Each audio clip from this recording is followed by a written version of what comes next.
Merci. Let's continue the principles of negotiation, following Ury and Fisher's Harvard method.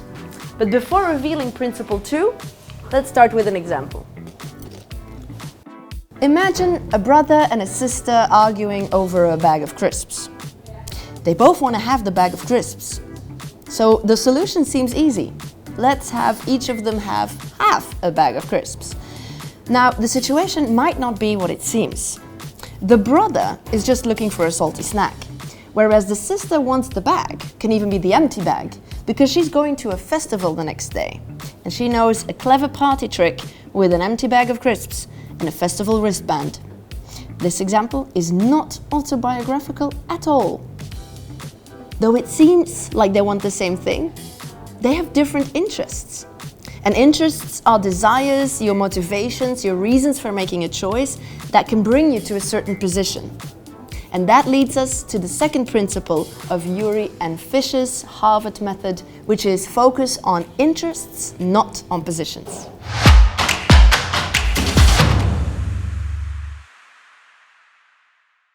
Research has shown that if you start a negotiation with claiming your position, that actually reduces the chances of coming to a supported outcome. In this case, that would be starting with, listen, I want this bag of crisps. What you should do is start with your interests, with your underlying motivation, with the reasons why you want the bag of crisps. For example, if the sister would have started with saying, I could use the bag to get into a festival, the brother would understand immediately that he can still have the content of the bag of crisps. Even more so, he might want to join her to the festival and discover a second interest to him. So what do we learn from this? That behind opposite positions are not necessarily opposite interests, but maybe even joint or compatible ones.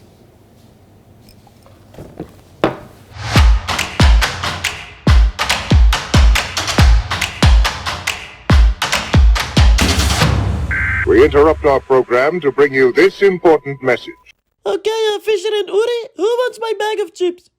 I do. No, I do. No, give him to me. No, me. Okay, stop fighting. Let's focus on the interest and not the position. Fisher, why do you want them? Because I love chips. I even eat chips during sex. Woo. Okay, and you, Ury? So I can give them to my best friend Fisher because I know how much he loves them. Oh, that's so cute. Oh my God, Fisher and Ury. Always remember to negotiate with love. Focus on interests, not on positions. What does that mean? Make sure you understand your own interests and the ones of the other person. Make a list of your own interests as they come to mind.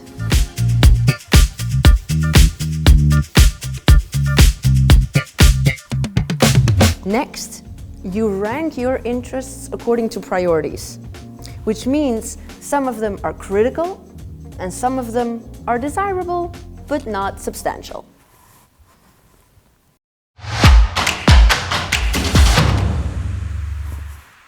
Express your interests to the other. Don't hide them or think of them as irrelevant. Express them in a clear, specific, and descriptive way. As I introduced before, we're looking at your interests and the ones of the other party. Let's focus on the latter.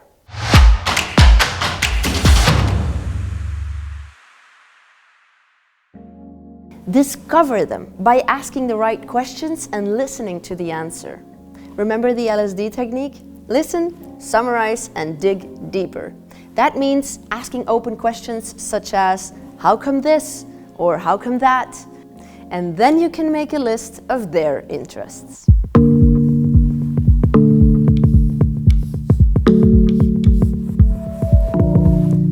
Take time to reflect on your interests.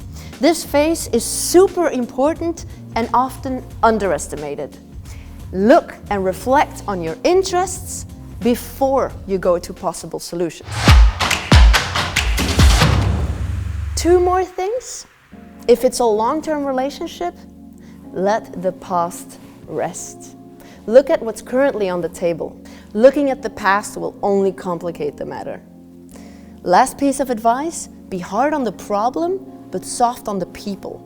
Feel free to come on strong, but invest in the relationship you have with the other party. You'll come to a solution a lot faster. Let's see if social entrepreneur Didier Appels recognizes these situations. Focusing on interests and not positions. I've got a good example on this one. So I'm very often discussing the fact that we want to reuse companies' computers for educational projects. And I specifically remember a discussion with somebody working for a European bank who was very much open to our ideas. So he was very open to the fact that we were into reuse, that there was an ecological impact, that we wanted to collect the IT assets that they were no longer users, so everything was fine, but there was still something that was holding him back. And it took some time and a couple of coffees, but we got there. He was actually afraid that we were going to ship these computers to developing countries, where his concern was actually that there's also a lot of poverty in our own country, in Europe as well, that we need to take care of. So once I had been able to identify that concern, I was able to reassure him directly, because he could actually, together with us, identify the areas where he wanted the IT assets to be deployed. So we together have been able to choose several projects in Europe that made him happy, that made me happy, and ultimately there was still a lot of benefit for the people using these computers. And it's maybe a very small example, but it shows that we really needed those coffees and that discussion to be able to get to a solution that was a win-win for the both of us.